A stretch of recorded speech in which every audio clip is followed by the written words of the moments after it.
Have you ever heard the phrase, "the moon is old news"? Well, that couldn't be further from the truth. In fact, the more we study the moon, the more it turns into a cosmic mystery, especially now that China has taken over lunar exploration in a way no one expected. You see, Chinese robots have quietly been working on the moon for years now. They've explored regions we barely knew existed. They've collected rock and dust, brought it back to Earth, and in those samples they found something that could change life on Earth forever. But let's not get ahead of ourselves. To understand how this all began, we need to rewind the clock, not just a few years, but a few billion.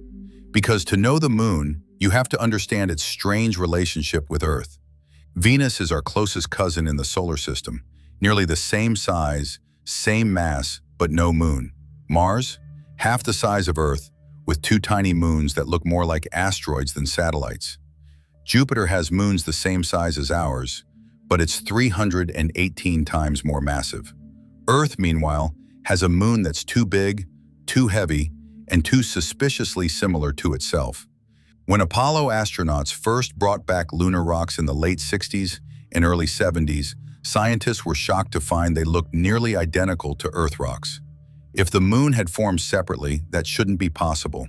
So came the theory, the big splash. A rogue planet, the size of Mars, slams into the early Earth.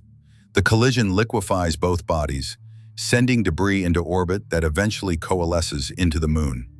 The rest of the rogue planet sinks into Earth's core. A powerful supercomputer recently ran millions of simulations and confirmed this is the most likely origin story. But it's still just a theory. Still, it tells us something important. The moon is not just a satellite, it's part of us, formed from our own material, a sibling born from destruction.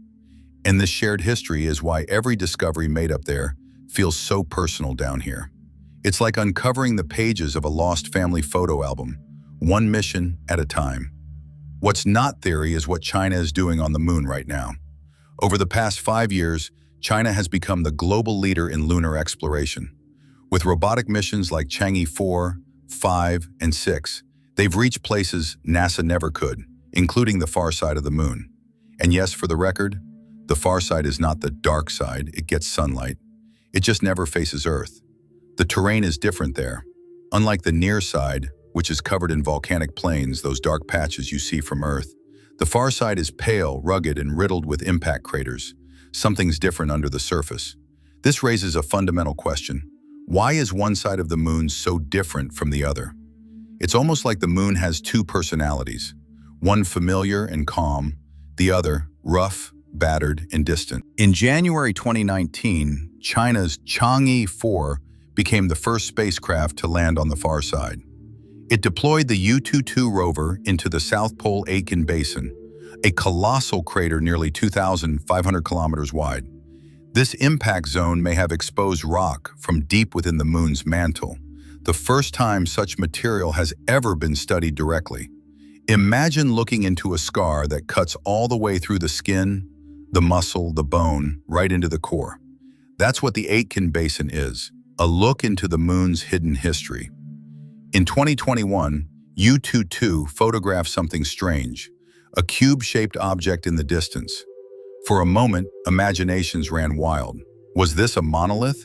A sign of alien life? Nope, just a weirdly shaped rock in a camera trick. But the curiosity it sparked reminded us why we explore in the first place. Exploration is born out of questions. The moon gives us many. So in 2024, China returned. Chang'e 6 landed in the same basin, but this time to bring back samples. And those samples, they told a different story than Apollo ever did. They were lighter in color, thicker in texture, and full of surprises. Some volcanic rocks were younger than expected, around 2.8 billion years old, while others dated back 4.2 billion years, making them the oldest moon rocks ever recovered. That goes against the big splash theory, which says the moon should have cooled quickly after formation. But this suggests the moon stayed molten far longer. That might mean its internal engine, the heat source driving volcanism, lasted longer than we ever imagined. And the implications of that, they stretch beyond lunar geology. It forces us to rethink how planets cool, how they age, and even how they support habitability. It might even force us to consider, If the moon stayed warm longer than expected, could it have ever supported microbial life? We may never know for sure, but it's a question worth asking. Even more curious, China's Chang'e 5 mission, on the near side, targeted a young volcano, the Rover Dome. Here, they found the youngest moon rock to date, just 2 billion years old. Now think about that. A volcano on the moon was still active more recently than the dinosaurs went extinct. The moon was not a frozen relic, it was alive. And then they found something entirely new, a mineral scientists had never seen before. A transparent crystal named Chang'e, smaller than a strand of hair. But inside that crystal, helium-3. Helium-3 is a rare isotope with the potential to revolutionize energy. Unlike traditional nuclear fuel, it could power fusion reactors with no radioactive waste. We don't have it on Earth. Our magnetic field blocks solar wind, which deposits helium-3. But the moon has no such protection. It's loaded with the stuff. To put it in perspective, just 25 tons of helium-3 could power the entire United States for a year. That's how powerful this element could be if we crack fusion. Fusion energy has been the holy grail of science for decades. Clean, efficient, and virtually limitless. If we could build a working fusion reactor, it would change everything. How we power cities, how we travel, even how we think about planetary survival. And what's fascinating is that we're not just talking about power for Earth. Fusion could enable deep space propulsion, spacecraft that don't rely on chemical fuel, but on a constant, powerful energy source. Helium-3 might be the fuel that unlocks true interplanetary travel. But perhaps even more immediate than power is water. Chang'e 5 found H2O, not just hydrogen or oxygen, but actual water molecules, embedded in minerals on the side of a volcano. That changes everything. We used to think lunar water only existed in permanently shadowed craters. Now we know it's more widespread, possibly everywhere. That means future lunar bases aren't limited to the poles. That means humans could one day drink water made from lunar soil, use it to grow food, even turn it into rocket fuel to travel deeper into space.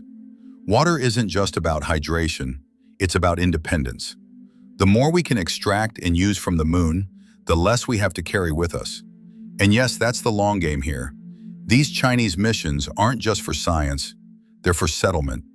They're laying the groundwork for humans to live on the moon. Back in the Apollo days, astronauts stayed for a few days. If we're going to stay for weeks, months, or even years, we need resources: power, water, raw materials. And so far, China is the only nation proving it's serious about finding them. They're testing technologies, studying geology, and preparing infrastructure. Not for the next decade, but for the next century. We're witnessing a shift in global space leadership. For the first time, the moon isn't just a symbol of past achievement, it's a battleground for future potential. In a way, this is about more than just exploration. It's about survival. It's about the next step in human evolution. The moon isn't done telling its story, and with every new mission, it's becoming clearer. Our old gray neighbor still has secrets left to reveal. Big ones.